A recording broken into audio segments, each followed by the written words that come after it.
Communist party లేని ప్రభుత్వాన్ని చూడగలం, కమ్యూనిస్టు పార్టీ లేని ప్రజాస్వామ్యాన్ని ఊహించుకోలేం. ఇంతటి ప్రభావాన్ని చూపించిన కమ్యూనిస్టు పార్టీలు ఈ ఎన్నికల్లో ఎలాంటి ప్రభావం చూపించబోతున్నాయి? మన ముందు సిపిఐ జాతీయ కార్యదర్శి కామ్రేడ్ డాక్టర్ కె నారాయణ ఉన్నారు. నారాయణ గారు నమస్తే.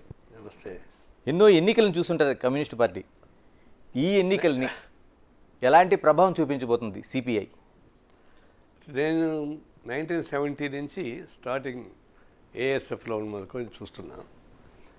కానీ సంవత్సరం దిగజారుతుంది తప్ప పెరగడం లేదు. రాజకీయాలు పవిత్రమైన రాజకీయ వ్యవస్థ పవిత్రంగా ఉండాలని మా ఉద్దేశం. కానీ రాజకీయ వ్యవస్థ వ్యాపారం రెండు కలిసిపోయినాయి, మిళితమైపోయినాయి. రాజకీయం వ్యాపారం మిళితమైన తర్వాత అది మతపరమైనటువంటి రిలీజియస్ ఇంటర్వ్యూని చేసింది. తర్వాత కులాలు వచ్చేసినాయి. అంటే ఒక పవిత్రమైన రాజకీయ వ్యవస్థ అట్లా ఉండాల్సింది, దాన్ని అపవిత్రం చేస్తూ ముందర డబ్బులు రాజకీయంగా మార్చేశారు, వ్యాపారీకంగా మార్చారు. ఆ తర్వాత మతాన్ని ఉపయోగించుకోవడం ద్వారా ఓట్లు సంపాదన ప్రయత్నించారు. మతాన్ని ఓడించేందుకు కులాలను ఉపయోగించి రాజకీయ పార్టీలు వచ్చాయి. ఇవన్నీ చూస్తుంటే ఈ దేశాన్ని ఎట్లా కాపాడాలి, ఆర్థిక వ్యవస్థ ఏంటి, ప్రజలకు జీవన పరిస్థితి ఏంటి, వాళ్ళని ఎట్లా మెరుగుపరచాలి, దానికి ప్రత్యామ్నాయం కనపడకుండా అది చెప్పడానికి సాధ్యం కాదు. కాబట్టి వాళ్ళు చేయలేరు. కాబట్టి దాన్ని డైవర్ట్ చేసి ఏ పూటకి ఆ పూటకి సెంటిమెంట్స్ ఉపయోగించుకొని గెలవాలని ప్రయత్నిస్తున్నారు. అంతిమంగా ఇప్పుడు వచ్చిందేంటి? సాక్షాత్తు ప్రధానమంత్రి ఈ దేశ రాజ్యాంగాన్ని కాపాడుతా అని చెప్పేసి హామీ ఇచ్చాడు, ప్రతిజ్ఞ చేశాడు. ప్రతిజ్ఞ చేసిన ప్రధానమంత్రి ఇప్పుడు రాజ్యాంగ వ్యవస్థకు వ్యతిరేకంగా, కాన్స్టిట్యూషన్కి వ్యతిరేకంగా మాట్లాడుతున్నాడు. అంటే ఇంత దిగజారడం అనేది స్వాతంత్రం వచ్చిన తర్వాత అనేక దిగజారు పరిస్థితి చూస్తున్నాం. కానీ ఇది పరాకాష్ట. అపోజిషన్ వాళ్ళు మాట్లాడడం నేను విన్నా. కానీ అపోజిషన్ కూడా రాజ్యాంగానికి వ్యతిరేకంగా మాట్లాడరు. ఈ కమ్యూనిస్ట్ పార్టీ మా రాజ్యాంగం పైన పెద్ద నమ్మకం లేకపోయినా మేము రాజ్యాంగం వ్యతిరేకంగా మేము మాట్లాడడం, ఎందుకంటే అది కట్టుదిట్టం అది ఇప్పుడున్న పరిస్థితుల్లో. మరి ఈయనే రిజర్వేషన్ రద్దు చేస్తాను మొదలుపెట్టాడు. అదేంటి ముస్లిం రిజర్వేషన్ అంటాడు. ఇప్పుడు అదేమంటున్నాడంటే రేపు ఇండియా కూటమి గెలిస్తే ముస్లిమ్స్ హిందువుల ఇళ్ళకి వెళ్ళి మంగళసూత్రం లాక్కెళ్ళిపోతాం అంటున్నాడు. ప్రధానమంత్రి మాట్లాడాల్సిన మాట ఇది. కాబట్టి ఏంటంటే ఇంత దిగజారిన రాక్ బాటం దిగజారిపోయింది. ఇంత దిగజారిన ప్రధానమంత్రి గతంలో ఎప్పుడు చూడలేదు, భవిష్యత్తు చూస్తాను నేను అనుకోను. ఒకవైపు ఇండియా కూటమి, మరోవైపు ఆంధ్రప్రదేశ్లో కాంగ్రెస్తో పొత్తు, అటు పశ్చిమ బెంగాల్లో మమతా బెనర్జీతో పొత్తు, మళ్ళీ టోటల్గా చూసుకుంటే ఇక్కడ వస్తే కాంగ్రెస్తో పొత్తు. ఇలా ఇన్ని రూపాల్లో జరుగుతున్న ఏ పొత్తుల వడంబడికి ఏదైతే ఉందో సిపిఐకి సంబంధించి ప్రజలు ఒక కన్ఫ్యూజన్లో లేరా? భారతదేశంలో ఒకప్పుడు 1962 వరకు Congress party versus communist party ఉండేది. కాబట్టి అది లైన్ క్లియర్గా ఉండింది. అదే 62 తర్వాత 67 వచ్చాక అనేక ప్రాంతీయ పార్టీలు వచ్చాయి. ప్రాంతీయ పార్టీలో క్వాలిటీ మారిపోయింది. లోకల్గా ఉన్న సాంస్కృతిక రంగాల్ని బయట తీసుకొచ్చింది, లోకల్ సెంటిమెంట్ తీసుకొచ్చింది. కాబట్టి భారతదేశం మొత్తంగా ఒకే రాజకీయ వ్యవస్థ లేదు, డిఫరెంట్గా మారిపోయింది. ఆయా రాష్ట్రాల్లో మా పార్టీ బలపరుచుకోవాలి, మిత్రపక్షాలను బలపరుచుకోవాలి తప్ప మా పార్టీని పోగొట్టుకొని మిత్రపక్షాన్ని బలపరచాల్సిన అవసరం మాకుండదు. ఆ పద్ధతి మాకు మేము పొడి చేసుకుంటున్నాం. అవసరం ఉంటుంది ఏడైతే అడ్జస్ట్మెంట్ కుదురుతుందో అది కలిసి ఉంటున్నాం. అడ్జస్ట్మెంట్ కొత్త చోట పొడి చేసుకుంటున్నాం. ఫర్ ఎగ్జాంపుల్ ఛత్తీస్గఢ్ కాంగ్రెస్ పార్టీకి మాకు అడ్జస్ట్మెంట్ కుదరలే, మేము పార్టీకి మేము పొడి చేసుకుంటున్నాం. అట్లా ఛత్తీస్గఢ్, జార్ఖండ్ అట్లా పొడి చేసుకుంటున్నాం. అంటే కొంచెం చోట పొడి చేసుకుంటున్నాం. కాంగ్రెస్ పార్టీ మేము పొడి చేసుకుంటున్నాం. అది ఆయా రాష్ట్రాల్లో ఉన్నటువంటి ప్రాతిపదిక. అదే సందర్భంలో జాతీయ స్థాయిలో ఇండియా కూటమికి దెబ్బ తగలకుండా మా ఎత్తుకాలు మేము వేసుకుంటున్నాం. అంటే ఇండియా కూటమికి దెబ్బ తగలకూడదు అనుకున్నప్పుడు వాయనాడులో రాహుల్ గాంధీ పైన మీరు పోటీ చేసే పరిస్థితి అక్కడ కనిపిస్తుంది. రాహుల్ గాంధీ వచ్చి మాకు ఏదైనా పోటీ చేశాడు, మేము పోటీ చేసింది కాదు. మొట్టమొదటి నుంచి కూడా లెఫ్ట్ వర్సెస్ కాంగ్రెస్, సిపిఎంతో మాకు 4 సీట్లు ఒడంబడికి ఉన్నాయి. అందులో వాయనాడు కూడా ఒకటి. మేము 4 పోటీ చేస్తున్నాం. మేము మొట్టమొదటి పోటీ చేస్తున్నాం. ఆయన వచ్చి అక్రమంగా లాస్ట్ టైం వచ్చి దిగాడు. ఏదైనా విఘాతమే కదా ఇండియా టీం ఏదైతే చెప్తున్నా. జాతీయ స్థాయిలో ఉండాల్సిన వాడు, జాతీయ రాజకీయాలు ఉండాల్సిన వాడు, ప్రధానమంత్రి కావాల్సిన వాడు కమ్యూనిస్ట్ మీద పోటీ పడతాడా? ఇంకైనా పోటీ చేసుకోండి. మేము ఆయన మీద పోటీ చేయడం కాదు, మేము ట్రెడిషనల్గా పోటీ చేస్తున్న వాయనాడు మీద ఆయన నుంచి పోటీ చేశాడు. దేశంలో ఆల్టర్నేటివ్ పార్టీగా చూసిన కమ్యూనిస్ట్ పార్టీలు, అందులో ప్రధానంగా సిపిఐ, ఇప్పుడు ఈ రోజు రోజుకు కుంచుకుపోతూ ఎవరితో ఒకరితో ప్రయాణం చేయాలి, అది పార్టీ విధానం, మరోవైపు దేశ సమిష్టి, ఇలాంటి ఆలోచనలన్నీ ఇప్పుడు పార్టీ కేడర్ని కానీ పార్టీని కానీ కుంచుకుపోయేలా చేయటం లేదా? 1962 వరకు కమ్యూనిస్ట్ వర్సెస్ కాంగ్రెస్, కమ్యూనిస్టులు కాంగ్రెస్ ఇద్దరే ఉన్నారు. 62 వరకు ఏ పట్టణానికి పైన ఏ ఊరికి పైన ఒక పైకన 3 రంగుల జెండా అంటే ఒక ఎర్ర జెండా కనిపించేది. అంటే 62, 67 మధ్యలో కమ్యూనిస్ట్ పార్టీ రెండుకి చీలిపోయింది. ఎప్పుడైతే రెండుకి చీలిపోయిందో కాంగ్రెస్ పార్టీ వ్యతిరేక శక్తులు మా మీద నమ్మకం పెట్టుకోవాలి కాస్త వాళ్ళకి నమ్మకం పోయింది. వాళ్ళు చివరికి అది ప్రాంతీయ పార్టీల వైపు రకరకాల మారిపోయారు. మీరు గుర్తుంచుకోండి, 62, 67 మధ్య జరిగిన పరిణామాల వల్ల మేమే పోటీ చేసుకున్నాం. సిపిఐ, సిపిఎం మేమే పోటీ చేసుకున్నాం. అనేక ప్రాంతాల్లో మేము విజయం సాధించకపోయినాం. 67లో కాంగ్రెస్ పార్టీ వ్యతిరేకత ఎంత పెరిగిందంటే 8 రాష్ట్రాలు పడిపోయింది. కాంగ్రెస్ గవర్నమెంట్ 8 రాష్ట్రాలు పడిపోయింది. అంటే కాంగ్రెస్ పార్టీకి వ్యతిరేకత వచ్చినా మేము దాన్ని క్యాష్ చేసుకోకపోగా అదే టైంలో మేము చీలిపోవడం వల్ల భారతదేశంలో రాజకీయ పరిస్థితులు మొత్తం మారిపోయినాయి. ఎప్పుడైతే ప్రాంతీయ పార్టీలు వచ్చిన తర్వాత సహజంగా అప్పుడు మేము ఏం చేస్తాము, ఈ ఎక్కడికక్కడ అడ్జస్ట్మెంట్స్ వ్యవహారం వచ్చేసింది, కోయలేషన్ వచ్చేసింది. అప్పుడు మా పార్టీ కార్యకర్తలు కూడా ఏంటంటే కాంగ్రెస్ పార్టీకి మాత్రం వ్యతిరేకంగా ఉన్నాం ఒకటి వాటి అయిపోయింది. తర్వాత కింద కేడరు సమస్య ఇవన్నీ వచ్చిన తర్వాత ఎక్కడికక్కడికి రాజకీయ ఎత్తుగడల రీత్యా ఉమ్మడి ఎలక్షన్ సాధించేందుకు ఒడంబడి చేసుకోవాల్సిన పరిస్థితి ఏర్పడిపోయింది. Force to go for alliance. ఒంటరిగా పోటీ చేయడం సాధ్యం కాదు. జంటిగా కలవంటే ఎక్కడో ఒక చోట కలవాల్సిందే. ఆ కలవనప్పుడు అచ్చంగా కమ్యూనిస్టు మూతపోసినటువంటి పాలసీ ఉండాలంటే అట్లా ఉండదు. అట్లాంటి వాళ్ళు రారు. ఉన్నంతలో ఎత్తుక్కోవాల్సిందే. అట్లా ఎత్తుక్కోవడం వల్ల ఎత్తుకోవడం రీత్యా కలయిక విడిపోవడం వచ్చిన తర్వాత కేడర్లో కూడా ఏంటి ఈ పార్టీ ఒకసారి ఇటు ఉంటుంది ఒకసారి ఇటు ఉంటుంది అనిపిస్తుంది అభిప్రాయం మాట వాస్తవం. కానీ అర్థం చేసుకోవాలి రాజకీయాన్ని. ఒకప్పుడు విద్యార్థి యువజన సంఘాలు కీలకమైన పాత్ర వహించిన కమ్యూనిస్ట్ పార్టీలు రెండే, సిపిఐ కావచ్చు, సిపిఎం కావచ్చు, ఎందుకు రోజు రోజుకి అలా నిర్వీర్యం అయిపోతూ వస్తున్నాయి? ఇప్పుడు ఒకప్పుడు విద్యార్థి ఉద్యమం ఎంత బలోపేతంగా ఉందంటే, నేను గుంటూరు చూడకున్నప్పుడు 10 పైసలు ఇడ్లీ రేటు పెంచితే వారం రోజులు కొట్లాడిపోయి హోటల్ ముగించేసాం. 10 పైసలు ఆర్టీసీ బస్సు అయితే బస్సులు తయారు కూడా చేసాం. అప్పటి వరకు విద్యార్థి ఉద్యమం అంత ఉండింది, డెమోక్రటిక్గా ఉండింది. తర్వాత ఏ రాజకీయ పార్టీకైనా విద్యార్థి నాయకత్వం వచ్చిన నాయకత్వం పటిష్టవంతంగా ఉండింది. కానీ సక్సెస్ఫుల్గా ఎడ్యుకేషన్ కార్పొరేటీకరణ చేయడంతో పాటు విద్యాసంఘ ఎన్నికలు రద్దు చేశారు. ఈ ఎడ్యుకేషన్ సిస్టమ్ మొత్తం మార్చేశారు. పరిశ్రమలు సాఫ్ట్వేర్ రంగానికి వెళ్ళిపోయినాయి. అందువల్ల సంఘాలు పనిచేసే పరిస్థితి లేకుండా పోయింది. తర్వాత ఇది సిస్టమ్ మొత్తం ఎడ్యుకేషన్ సిస్టమ్ మారిపోయింది, ఇండస్ట్రియల్ సిస్టమ్ మారిపోయింది, లేబర్ లాస్ మారిపోయినాయి, మొత్తం సిస్టమ్ మారిపోయింది. ఇప్పుడు ఏమవుతుంది, ఉద్యమాల నుంచి వచ్చేవాళ్ళు రాజకీయాలు కాకుండా వ్యాపారం చేసుకుంటూ ఉండేవాళ్ళు రాజకీయానికి వచ్చేసారు. ఎవరు డబ్బులు పెడితే వాళ్ళు టికెట్లు ఇస్తున్నారు. ఇప్పుడు 92% ఆఫ్ ది రిప్రజెంటేటివ్స్ కోటీశ్వరులే, పేదవాళ్ళు లేరు. దీన్ని బట్టి ఏంటంటే డబ్బులు రాజకీయాలు శాసించే స్థాయికి వచ్చేసింది. ఇప్పుడు డబ్బులు ఒక పక్క, మతం ఒక పక్క, కులం ఒక పక్క, ఇవన్నీ చేరి మాకు వ్యతిరేకమైన వెపన్స్గా మారినాయి. మాకు కరపత్రాలు ప్రచార ఇంకొకటి లేవు. అంటే మాకు వ్యతిరేకం బలమైన శక్తులు ఒకటి గట్టి పెడితే మేము దానికి వ్యతిరేకంగా నిలబడేటువంటి అవకాశం తగ్గిపోయింది. ఎందుకంటే రాజకీయాలు మొత్తం ఉన్నాం మేము, కానీ రాజకీయ వ్యాపారం మారింది. డబ్బులు ఖర్చు పెడుతున్నారు. ఒక్కొక్క చూసా రోజుకి 1,20,00,000 ఖర్చు పెడతారంట. ఒక్క రోజుకి ఒక్కొక్క ప్రచారానికి మాత్రమే రోజుకు 1,20,00,000 ఖర్చు పెడుతున్నారు. అంటే మేము కరపత్రాలు కూడా పంచలేము. వాడు కరెన్సీ పంచి ఎంతంత పోల్చుకుంటే 1/4 కూడా మేము కరపత్రాలు పంచలేము. అది ఒక పక్క. ఇంకొక పక్కన మతాలను ఉపయోగించుకుంటున్నారు, దేవుణ్ణి ఉపయోగించుకుంటారు, ఇంకొక కులాలను ఉపయోగించుకుంటున్నారు, ఇంకా మంది బలం కండబలం ఉపయోగిస్తున్నారు.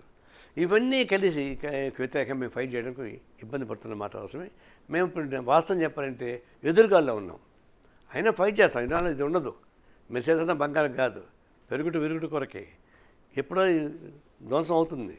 ఇప్పటిదాకా ఓపికగా ఉండాలి. మేము నిలబడుతున్నాం. విజయాలు వచ్చినా అపజయాలు వచ్చినా పొంగిపోకుండా ఫైట్ చేస్తున్నాం.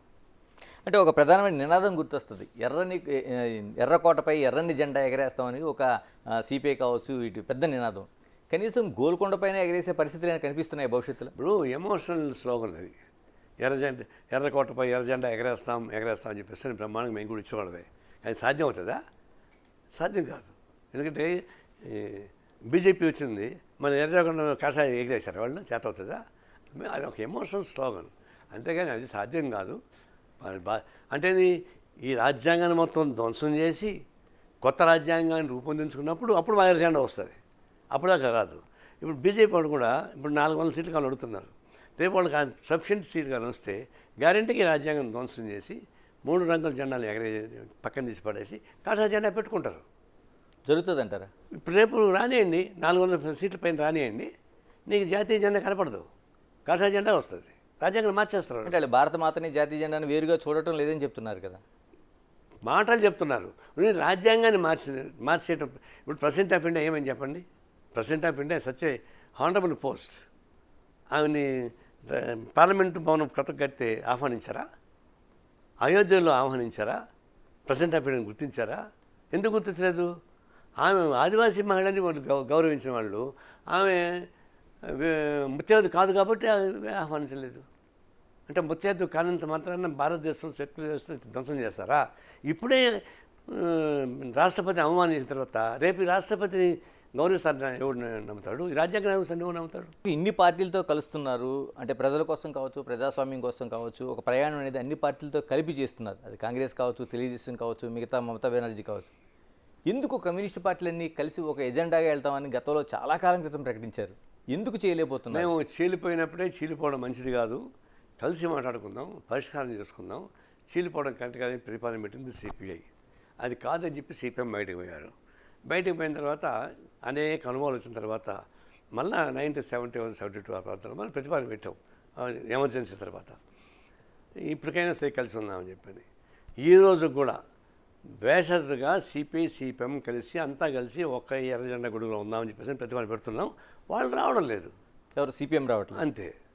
వాళ్ళు వస్తే ప్రతిపాదన మేము ఓపెన్గానే చెప్తాం కదా మేము. అంటే ఎక్కడ మీ మధ్య అతకటం లేదు అసలు. ఇప్పుడు కలదలుచుకుంటే అన్నీ పక్కన పెట్టి కలుస్తాము. కలదలుచుకుంటే నీ ముక్కు వంకలు ఉంది, కన్ను వంకలు ఉంది, పెద్ద వంకలు ఉంది చెప్తాము. అందువల్ల కలసాలని మనసులో ఉంటే అవన్నీ పక్కన పడతాయి. వద్దనుకుంటే అనేక రూపాయలు బయట పెడతా ఉంటాయి. అంటే రెండు పార్టీలు పార్లమెంటరీ విధానం తీసుకున్నప్పుడు సాధ్యమేనా ఇది మీరు అనుకుంటున్న పరిస్థితి? అంటే సీట్ల పంపకాలు ఉంటాయి. వాస్తవానికి చీలిపోయేటప్పుడు కొన్ని జాతీయ అంతర్జాతీయ స్థాయిలో కొన్ని విభేదాలు మాట వాస్తవమే. కానీ కాలక్రమంగా అది అన్నీ కలిసిపోయినాయి. ఏ కాంగ్రెస్ పార్టీ అయితే ప్రథమ శత్రు అని చెప్పి సిపిఎం చెప్పిందో, మరి అదే కాంగ్రెస్ పార్టీని కలిపి గవర్నమెంట్ కూర్చోాలని పెట్టిన పని సరిపడింది కదా. అటువంటిప్పుడు మొత్తం అది వెళ్ళిపోయింది. అదే అన్నాము, పాతవి అయిపోయినాయి, కాలమే పరిష్కారం చేసేసింది. ఇప్పుడు మనం పరిష్కారం చేసుకుందాం, కలిసి ఉందామని మేము చెప్తున్నాం. చూద్దాం ఎప్పుడు వస్తారు. బీజేపీని అంత ఆగర్భ శత్రువుగా చూడాల్సిన అవసరం ఏముందనేది అంటే అది ఆచరణ చూస్తాం కదా.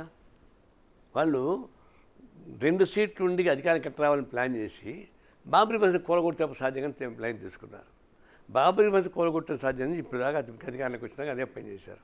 అంటే ఈ దేశంలో ఉన్నటువంటి పేదరికం ఎట్లా పోగొట్టాలా, దాన్ని ఎట్లా మార్పులు తేవాలా అనే బదులు దేవుడిని ఉపయోగించి ఎట్లా గెలవాలా, ఎక్కడ నియంత్రితాన్ని అమలు చేయాలా అనే పద్ధతికి వచ్చింది. అప్పుడు అట్లాంటి రాజకీయ పార్టీ అధికారంలోకి వస్తే అది చేయబోయేది ఏంటి? ఇప్పుడు అధికారులకు వచ్చారు, ఏమైంది? 40 ట్రేడ్ యూనియన్ చట్టాలను మొత్తం కుదించి 4 చట్టాలుగా మార్చారు. ఆ 4 చట్టాల్లో కూడా ఫ్యాక్టరీ యజమాని కాదు నిరూపించుకోవాల్సింది, వర్కర్స్ నిరూపించుకోవాలి. అంటే చట్టం మార్చేశారు. పబ్లిక్ సెక్టర్స్ మొత్తం అమ్మేస్తున్నారు, క్లోజ్ చేస్తూ ఉన్నారు. కార్పొరేట్ ఎడ్యుకేషన్ సిస్టమ్ పెట్టేస్తున్నారు. ఎడ్యుకేషన్ పాలసీ మొత్తం మారుస్తున్నారు. ఆర్ఎస్ వాళ్ళు తీసుకొచ్చి పెట్టి న్యూ ఎకనామిక్ ఎడ్యుకేషన్ పాలసీని తెచ్చి ఎన్ఈపి న్యూ ఎడ్యుకేషన్ పాలసీ పెట్టి మొత్తం కాషాయకరణ ఆర్ఎస్ ఫిలాసఫీని తీసుకొచ్చి పెట్టి అదే సిలబస్ పెడుతున్నారు. వైస్ ఛాన్సలర్ మొదలుకొని దాన్ని గ్రూప్ మొదలు కొంత వాళ్ళని దృష్టి పెడుతున్నారు. అంటే సిస్టమ్ మార్చేస్తున్నారు, ఎడ్యుకేషన్ సిస్టమ్ మారుస్తున్నారు. రీఫార్మ్స్ పేరుతో పార్లమెంట్ సిస్టమ్ మార్చాలని ప్రయత్నిస్తున్నారు. రేపు 3/4 మెజారిటీ వస్తే రాజ్యాంగం మారుస్తారు. అందుకే మనం దేశ స్వాతంత్ర్యం కోసం పోరాటం సాగించి ఒక రాజ్యాంగం నిర్మించుకొని అంబేద్కర్ సూచించిన కాన్స్టిట్యూషన్ పెట్టుకున్న తర్వాత అది మొత్తం ధ్వంసం చేయాలని ప్రయత్నిస్తుండే చూస్తే ఎట్లుంటాం? మరి చూస్తూనే ఉన్నారు కదా, 2 సీట్ల దగ్గర నుంచి మీరు కావచ్చు, సిపిఐ కావచ్చు, సిపిఎం కావచ్చు, ఎంఎల్ కావచ్చు, ఇలాగ అనేక గ్రూపులు 2 సీట్లుగా బీజేపీ ఉన్నప్పటి దగ్గర నుంచి పోరాటం చేస్తున్నారు. ఏం ఆపగలిగారు? ఇప్పుడు లెనిన్ మహాశయుడు చెప్పాడు, నువ్వు తుపాకీ గొట్టం ద్వారా రాజ్యాధికారం సాధించుకోవచ్చు కానీ తుపాకీ గొట్టం ద్వారా హృదయాన్ని సాధించుకోలేము. హృదయాన్ని సాధించుకోవాలి. ఆ విషయంలో ఇక్కడ మేము హృదయాన్ని సాధించుకోవడంలో మేము ట్రై చేస్తున్నా. అది మన ఇండియన్ సెంటిమెంటు, మనకు మతం, దేవుడు వీటంటే ఉన్న తర్వాత దాన్ని అడ్డం పెట్టుకొని ఫైట్ చేస్తున్నారు. దాన్ని అడ్డంగా మేము తుపాకుతో కొట్లాడలేము, జెండాలతో కొట్లాడలేము. దానికి ప్రజా ఉద్యమాలు కావాలా. అంటే ఈజీగా ఒక ప్రజానీకాన్ని తప్పుదోవడం పట్టేదానికి ఈజీగా ఒక మతం పేరు చెప్తుంటే ఒక గుడి పేరు చెప్తుంటే వస్తున్నాయి. అదే ఈ పెట్టుబడి వ్యవస్థ ఎట్లా ఉంది, ఈ భూస్వామి ఎట్లా ఉన్నాడంటే దానికి రావడం లేదు. అంత మొత్తం మా పాలసీ తప్పని మేము అనుకోవడం లేదు. ప్రజలు ఆ విధంగా చైతన్యం చేస్తున్నాం, మేము ప్రయత్నం చేస్తున్నాం. అని మాకన్నా స్పీడ్గా అవి పరిగెడుతున్నాయి. మీడియా పరిగెడతా ఉంది, సోషల్ మీడియాతో పాటు అనేక మీడియాలు పరిగెడుతున్నాయి. మా యాంటీ ప్రోగ్రెస్ నుంచి ఉద్యమాలు అట్లా వస్తున్నాయి. తర్వాత పోలీస్ డిపార్ట్మెంట్ అట్లా వస్తూ ఉంది. ఎందుకంటే రాజ్యాంగ వ్యవస్థ మొత్తం కూడా మాకు వ్యతిరేకంగా నిలబడతా ఉంది. కట్టుదిట్టం చేస్తున్నప్పుడు అనేక ఇబ్బందులు వస్తున్నమాట వాస్తవమే. అనేక ఇబ్బందులు వచ్చినా మా కమ్యూనిస్ట్ పార్టీ మాయమైపోలేదు కదా. 27 రాష్ట్రాలు మా పార్టీ ఉంది, శాఖలు ఉన్నాయి, పార్టీ ఆఫీస్ ఉంది, ఓల్డ్ టైమర్స్ ఉన్నారు, 6 లక్షల సభ్యత్వం ఉంది. మా పార్టీ ఏం పోలే, కానీ ఉపరితలం మాకు అట్రాక్టివ్గా లేదు, కానీ బేస్ అట్లే ఉంది. అంటే ఎన్నో గుర్తింపు పోగొట్టుకుంది కదా. ఇప్పుడు ఇంతవరకు సిపిఐ అనుకున్నది గుర్తింపు అనేది ఒకటి గుర్తుపెట్టుకో. 27 రాష్ట్రాల్లో మా పార్టీ ఉంది, 27 రాష్ట్రాల్లోని జిల్లాలో మా పార్టీ ఆఫీస్ ఉన్నాయి, మా హోల్ టైమర్స్ ఉన్నారు. కేవలం 4 రాష్ట్రాల్లో గుర్తింపు రానంత మాత్రం గుర్తింపు పోయిందని అంటే కేజ్రీవాల్కు జాతీయ గుర్తింపు ఇచ్చారు. ఆయన 4 రాష్ట్రాల్లో మాత్రం ఆయనకు ఉంది, మిగిలిన చోట అక్కడ లేదు. మాకు 27 రాష్ట్రాల్లో బలం ఉంది. అంటే సాంకేతిక పరమైనటువంటి ఒక దీన్ని తీసుకొని గుర్తింపు రద్దు చేశారు.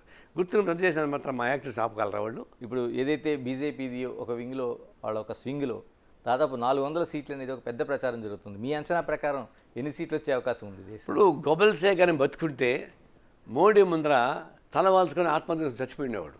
అన్ని అబద్ధాలు చెప్తున్నాడు, ఊహించలేని అబద్ధాలు చెప్తున్నాడు. 400 సీట్లు ఎట్లా వస్తాయండి? ఆయన ముందర అయోధ్యని అడ్డం పెట్టుకొని ట్రై చేశాడు. ఆ తర్వాత మోడీ గ్యారెంటీ అని పదే ఊత కొట్టాడు. చేయని ఆ ఎన్నికలు జరిగితే ఇప్పుడు ఉత్తరాది రాష్ట్రాల ఎన్నికల్లో 50% ఓడిపోతున్నారు. Take it for granted. ఎప్పుడైతే ఓడిపోయింది తెలిసిందో అప్పుడు మోడీ గ్యారెంటీ అనే మాట మానేసి ఇప్పుడు ముస్లిమ్స్ హిందువులు అని మంగళసూత్రం అడ్డం పెట్టుకుని బతుకుతున్నాడు. దాన్ని బట్టి ఆయన ఓడిపోతానని తెలిసిపోతా ఉంది. ఇప్పుడు రేపు రాబోయే 400 సీట్లు అనేది కేవలం మైండ్ గేమ్. ఆడ ఓడిపోతున్నాము, ఇప్పుడు సౌత్లో గెలవాలి. అందుకోసం మంగళసూత్రాన్ని అడ్డం పెట్టుకొని ఈ సౌత్లో గెలవాలని ఆయన ప్రయత్నం చేస్తున్నాడు. అంటే డిఫీటింగ్ బ్యాటిల్ చేస్తున్నాడు. అందరి భ్రమ. మామూలుగా 400 సీట్లు అనే కలగంటున్నాడు.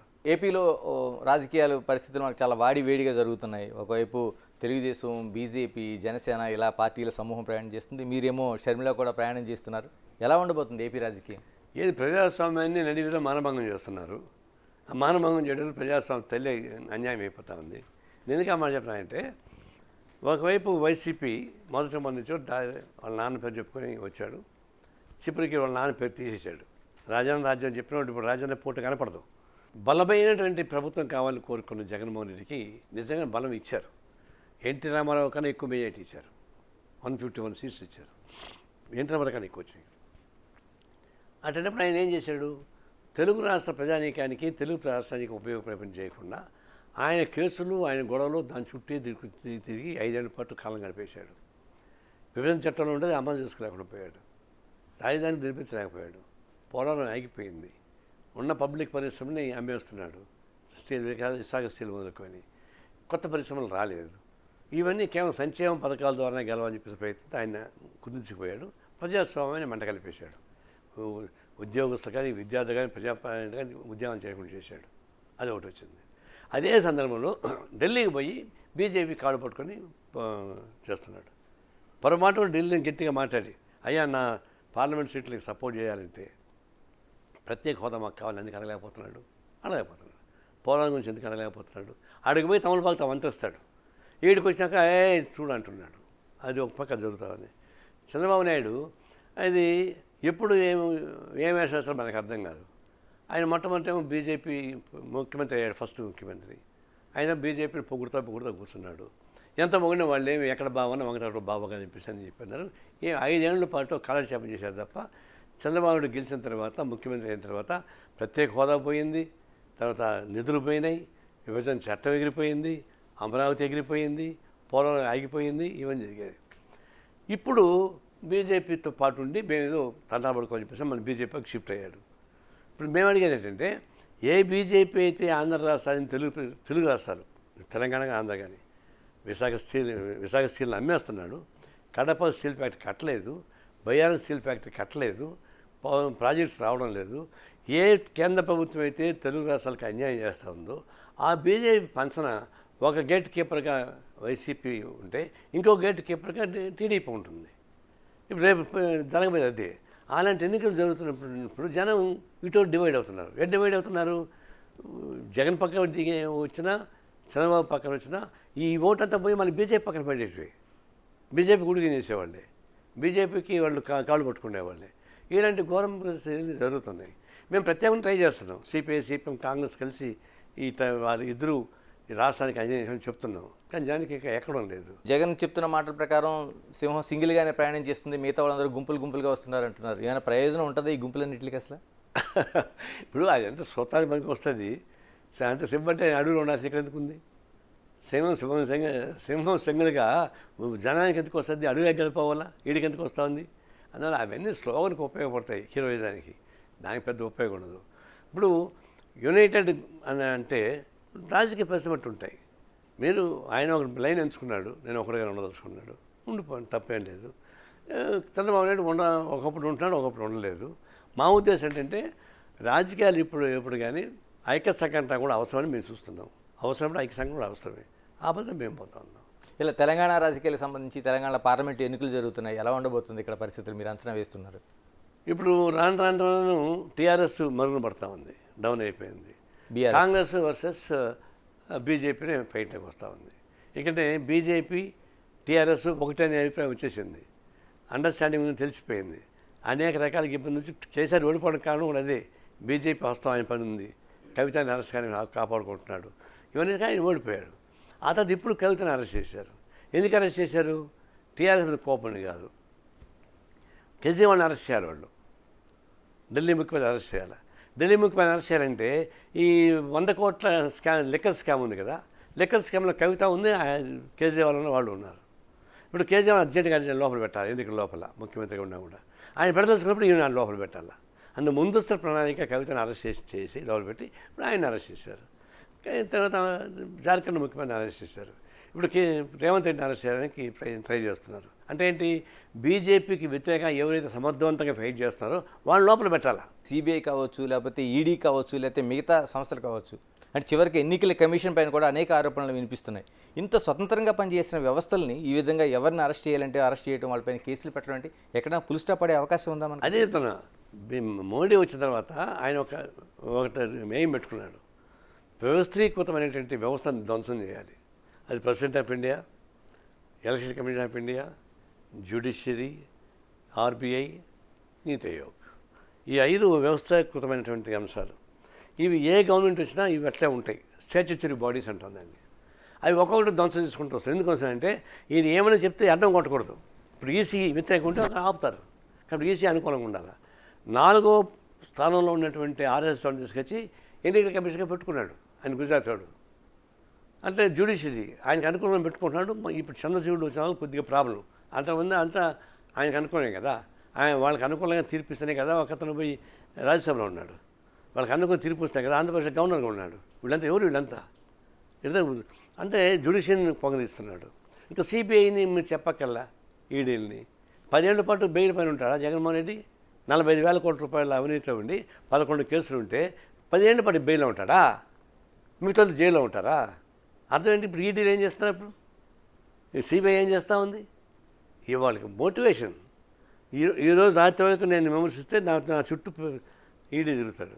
నైట్ అయితే బీజేపీ చేస్తే రేపు పొద్దు నుంచి వాళ్ళు జోలికి పోరు. తెలంగాణకు సంబంధించి మీరు అసెంబ్లీ ఎన్నికల్లో కాంగ్రెస్తో కలిసి ప్రయాణం చేశారు, విజయం సాధించారు. 100 రోజులు దాటింది. ఎలా ఉంది 100 రోజుల కాపురం? ఎలా కనిపిస్తుంది మీకు? 100 రోజులుగా దేశం అంతా బారిపోతుందా? అన్నప్రాసం రోజు ఆవకాయ పచ్చడి ఎట్లా పెడితే ఎట్లా? 100 రోజులు అయింది, ఇంకో నెల అవుతుంది. ఒక గవర్నమెంట్ వచ్చిన తర్వాత అందరూ 7 లక్షల కోట్ల రూపాయలు అప్పులో ఉండి రాష్ట్రం వాళ్ళ చేతికి వచ్చిన తర్వాత ఒక్కసారికి ఎట్ట అవుతుంది? నీకు రాష్ట్రం విడిపోయినప్పుడు మిగులు బడ్జెట్తో వచ్చింది. ఆంధ్ర అన్న లోటు బడ్జెట్, ఇది మిగులు బడ్జెట్తో వచ్చింది. మిగులు బడ్జెట్తో వచ్చేటువంటి తెలంగాణలో 7 లక్షల కోట్లు అప్పు చేసి మరుసటి రోజు నీకు మొత్తం బంగారు పనులను భోజనం పెట్టుకుంటే ఎవరు పెడతారు? టైం తీసుకుంటుంది. ఆ బ్రీతింగ్ టైం ఉండదా గవర్నమెంట్కి? ఈ బ్రీతింగ్ టైం లోపలనే శాపనార్థం పెట్టుకుంటూ కూర్చుంటే ఇది ఎటువంటి రాజకీయ పరిస్థితి? బీఆర్ఎస్ ఎక్కడ 6 గ్యారెంటీలపై ఇప్పటికే దాడి మొదలుపెట్టింది. వాళ్ళు మరుసటినే మొదలుపెట్టారు. అధికారులు మేము బతకలేము, వీడు పోతాడని చెప్పేసి మొదలుపెట్టారు, ఈ గవర్నమెంట్ ఉండదని చెప్పేసి. అంటే స్టార్టింగ్లోనే గవర్నమెంట్ ఉండదని చెప్పడం అర్థం ఏంటంటే దీన్ని ట్యాపిల్ చేస్తామని బీజేపీని ఉపయోగించి దీన్ని ట్యాపిల్ చేసి డిఫెక్ట్ పెట్టడానికి ట్రై చేస్తున్నారు. రేపు కూడా ఏమంటున్నారు? మళ్ళీ సంవత్సరం ఉంటుంది గవర్నమెంట్ అంటున్నారు. వాళ్ళ ఉద్దేశం ఏంటంటే రేపు సెంట్రల్ గవర్నమెంట్ కానీ బీజేపీ ఫామ్ అయితే వాళ్ళు కర్ణాటకలో, మహారాష్ట్రలో ఏ విధంగా రాష్ట్రాలను చీల్చి, ఆ పార్టీని చీల్చి వాళ్ళు గవర్నమెంట్ పెట్టుకున్నారు, ఆ ప్రకారం ఇది కూడా పెట్టుకోవాలని ప్లాన్ చేస్తున్నారు. ఇలాగ ప్రభుత్వాన్ని కూల్చివేసే చర్యలు అనేది పెద్ద ఎత్తున ప్రచారం జరుగుతుంది, విమర్శలు ప్రతి విమర్శలు వినిపిస్తున్నాయి. నిజంగా డెమోక్రసీలో సాధ్యమైన అలాంటి పరిస్థితులు ఇప్పుడు కాంగ్రెస్ చేశారు కదా. ఇప్పుడు గోవాలో బీజేపీ ఓడిపోతే కూడా మన బీజేపీ గవర్నమెంట్ స్టార్ట్ చేసుకున్నారు కదా. మణిపూర్లో బీజేపీ ఓడిపోయినా బీజేపీ గవర్నమెంట్ ప్రారంభించుకున్నారు కదా. మా కర్ణాటకలో బీజేపీ ఓడిపోయినా మళ్ళీ దాన్ని రెండుకి చేరుకుంటూ బీజేపీ గవర్నమెంట్ తీసుకొచ్చి పెట్టుకొని ట్రై చేశారు కదా. మహారాష్ట్రలో బీజేపీ గవర్నమెంట్ ఓడిపోయినా కూడా మళ్ళీ శివసేన రెండుగా చీల్చి మళ్ళీ బీజేపీ గవర్నమెంట్ తీసుకు పెట్టుకున్నారు కదా. అదే పద్ధతి చేద్దాం ఉద్దేశం. అయ్యో ఇదే తప్పు చేస్తాననే సిగ్గం లేదు, ఏదైనా బట్టలు లేకుండా తిరుగుతామంటే నా హక్కు ఇది అంటుంటే మనం ఏం చేయాలి? ఆ ప్రకారం నడుస్తున్నారు. ఒకప్పుడు కమ్యూనిస్టులు అంటే నిరాడంబరంగా ఒక జీవితాన్ని వెళ్లదీస్తూ ప్రజలకు ఆదర్శంగా ఉండేవాళ్ళు. అంటే దస్ క్యాపిటల్ అనే దానికి ఆదర్శంగా తీసుకుని ఆ సిద్ధాంతం అమలు చేసేవాడు. ఇప్పుడు ఆ దస్ క్యాపిటల్ దాసుల్లా తయారవుతున్నారు, అనేక మంది పెట్టుబడిదారులతో కలిసి ప్రయాణం చేస్తున్నారు అనే విమర్శ ప్రధానంగా ఉంటుంది. ఒకప్పుడు ఉన్న దీనిలో చిన్న చిరిగిపోయిన బ్యాగ్ వేసుకొని ఒక మురికి పంచుకొట్టి నడకమని తిరిగిన మాట వాస్తవమే. కానీ ఇప్పుడు సమాజం మారుతూ ఉంది. మారుతున్నప్పుడు దానికి అనుకూలమైన పద్ధతిలో మేము కూడా ప్రయాణం చేయకుండా పోతే, మేము కూడా బొడుగోజు పెట్టుకొని చిరిగిపోయిన చొక్కా వేసుకొని గోతం సంచి పెట్టుకొని నడుస్తూ ఉంటే రాజకీయాలు నడుస్తుందా? మా క్వాలిటీ చూడండి. నేను ఏ డ్రెస్ వేసుకున్నా కాదు చూడాల్సింది, నేను ఏం పని చేస్తాను చూడండి. నేను చేసేటువంటి పనులు సమాజానికి ఉపయోగపడితే దాన్ని మాట్లాడండి. సమాజానికి వ్యతిరేకంగా పని చేస్తుంటే విమర్శించడం, కానీ వేషభాషల గురించి మాట్లాడితే చేయగలిగింది ఏముంది? కమ్యూనిస్టు సానుభూతి పరులు కావచ్చు, లేకపోతే ఏదైతే లెఫ్ట్ ఐడియాస్ ఉన్న వాళ్ళు కావచ్చు, ఎప్పటికైనా కమ్యూనిస్టు పార్టీలు సిపిఐ కావచ్చు, మిగతా పార్టీలు కావచ్చు, ఒంటరిగా పోటీ చేసే పరిస్థితిని చూడగలుగుతారా? రావాలి, రాకుండా తప్పదు. ఎందుకంటే ఇది ఈ క్రైసిస్ పెరిగే కొంది జనం ఓర్చుకోలేరు. ఎందుకంటే ఒకవైపున తాత్కాలికమైనటువంటి ఉపశమనాల ద్వారా చల్లారపడతారు, కానీ భవిష్యత్తు నడవదు. ఒకవైపు ఈ గవర్నమెంట్ వచ్చినాకనే 122వ స్టేజ్లో ఉంది మన దారిద్ర్యం. ఈ గవర్నమెంట్ వచ్చినాకనే 2,45,000 కోట్ల రూపాయల ఎన్పిఎస్ ఉంటే 2014లో ఇప్పుడు 16 లక్షల కోట్ల రూపాయల ఎన్పిఎస్గా మారిపోయింది. ఒకప్పుడు చిన్న వాళ్ళు అవినీతులు ఉంటే ఇప్పుడు 29 మంది విదేశాలకు వెళ్ళిపోయారు. 14 లక్షల కోట్ల రూపాయలు బ్యాంకులను తీసుకొని ఎగ్గొట్టి వెళ్ళిపోయారు. వాళ్ళందరూ కూడా ఎవరు? గుజరాత్ వాళ్ళే, ఒక విజయవాడ తప్ప. దాన్ని నన్ను నిర్మల్ మోడీ ఏమంటున్నాడు లండన్లో కోర్టులో పోయి, అయ్యా నేను తీసుకుని 11,000 కోట్లే 30% నేను తీసుకొని మిగతా మోడీకి ఇచ్చేసని చెప్పేసి అన్నాడు నిన్న లండన్లో కోర్టులో. దీన్ని బట్టి ఎవరిని దోచుకొని తింటున్నారు? ఇవన్నీ జనం చూస్తారు కదా. మరి ఆ డబ్బులే ఉంటే ఈ స్టేట్ డెవలప్ అయ్యేది కదా. ఎందుకు పన్ను వసూలు చేస్తారు? ఈ చెప్పుల పైన 5% నుంచి 18% పెంచారండి పన్ను. మరి కార్పొరేట్ కంపెనీలు 33% నుంచి 22% తగ్గించారు. కార్పొరేట్ కంపెనీలు పన్ను 22% తగ్గిస్తారా? సామాన్య మానవుడు, పేదవాడు, పిల్లవాడు గిరిజనులు సహా వేసుకుంటే చెప్పుల్ని 18% చేస్తారా? ఈ ప్రకారం దోపిడీ చేస్తామంటే కోపం వస్తుంది కదా. 400 రూపాయలు సిలిండర్ ఉండింది నేను వచ్చేటప్పుడు, ఇప్పుడు 1,200 రూపాయలు అయింది. అటు ఎంత పెరిగినాయి? చూస్తూ ఊరుకో జనం, ఎప్పుడోసారి రిపేర్ అవుతారు. అంటే ఇక్కడ ఒక కోట్ చేయాలనుకుంటున్నానండి. యాంగిల్స్ ఏదైతే ఉందో, మార్క్స్ యాంగిల్స్ది ఒక చిన్నది కోట్ చేయాలనుకుంటున్నాను. మన రాజకీయాలు కార్మిక వర్గ రాజకీయాలు ఉండి తీరాలి ఖచ్చితంగా. కార్మికుల పార్టీ ఎప్పుడు కూడా బూర్జువా పార్టీలకి తోక పట్టుకుని పోయేది కాదని చెప్పి స్పష్టం చేశాడు. ఇప్పుడు జరుగుతున్న చరిత్ర చూస్తుంటే యాంగిల్స్ ఏదైతే 1871లో చెప్పిన మాటల్ని పూర్తిగా భిన్నంగా ప్రయాణం చేస్తున్నట్లుగా కనిపిస్తుంది. అది క్యాపిటల్ వర్సెస్ వర్కింగ్ క్లాస్ అనే థియరీ వస్తుంది. Capital versus working class theory అది కమ్యూనిస్టు పరిపాలన సాధ్యం అవుతుంది. అంతేగాని ఇప్పుడు ప్రయాణం ఎక్కడ చేస్తున్నాం? డెమోక్రటిక్ ప్రాసెస్ స్టార్ట్ చేసాం. ఇక్కడ అన్ని రకాల పార్టీలు ఉన్నాయి. అన్ని రకాల పార్టీలు పెట్టి నేను ఒకటే కొండ మీద కూర్చుంటే నువ్వు కొండపైన ఉంటావు, కిందికి దిగిరావు. ఇప్పుడున్నటువంటి వర్ధక పొందికలో ఏ వర్గం ప్రమాదమైంది, ఏ వర్గం కలిసి వచ్చేది, అది చూసుకోకుండా పోతే అది తాత్కాలికం కావచ్చు. బూర్జువా పార్టీలు మేము కొంతమంది సహవాసం చేస్తే వాళ్ళు పర్మనెంట్గా ఉండరు, వాళ్ళు మళ్ళీ మారిపోతుంటారు. కానీ ఉన్నంతకాలం ప్రయాణం చేసేటువంటి యునైటెడ్ టాక్టిక్స్, డిమిట్రావ్ చెప్పింది, యునైటెడ్ టాక్టిక్స్ కూడా ఉండాలి. అంతే చైనీస్ రెవల్యూషన్లో కూడా లాస్ట్ యునైటెడ్ టాక్టిక్స్ వచ్చింది. సన్నెట్ సెన్తో రాజీ పడ్డారు. సోవియట్ యూనియన్లో కూడా లాస్ట్లో బూర్జువా మిమిక్రీ తీసుకొచ్చారు. అట్లే బల్గేరియాలో డిమిట్రావ్ ఇచ్చిన థియరీ. అందువల్ల ఎప్పటికీ unity and struggle, United struggles ఎప్పుడూ ఉంటున్నాయి. ఆ థియరీ మాస్ రాసినప్పుడు ఉండొచ్చు. దాన్ని బేస్ చేసుకుని వచ్చేటువంటి క్రమంలో యూనిటీ అండ్ స్ట్రగుల్ అని యునైటెడ్ టాక్టిక్స్ కానీ అనేక పద్ధతుల్లో వచ్చే గమనంలోకి దాని గురించి దృష్టి పెట్టుకోవాలి కదా. థ్యాంక్ యూ నారాయణ గారు. Thank you very much. నమస్తే. ఇది మనకి కమ్యూనిస్ట్ పార్టీ ప్రయాణం, దాని స్థితిగతులు, ఎన్నికల్లో ఉండే వ్యూహాలు, ఎత్తుగడలు. చూస్తూనే ఉండండి big TV. Signing off, this is Ganesh.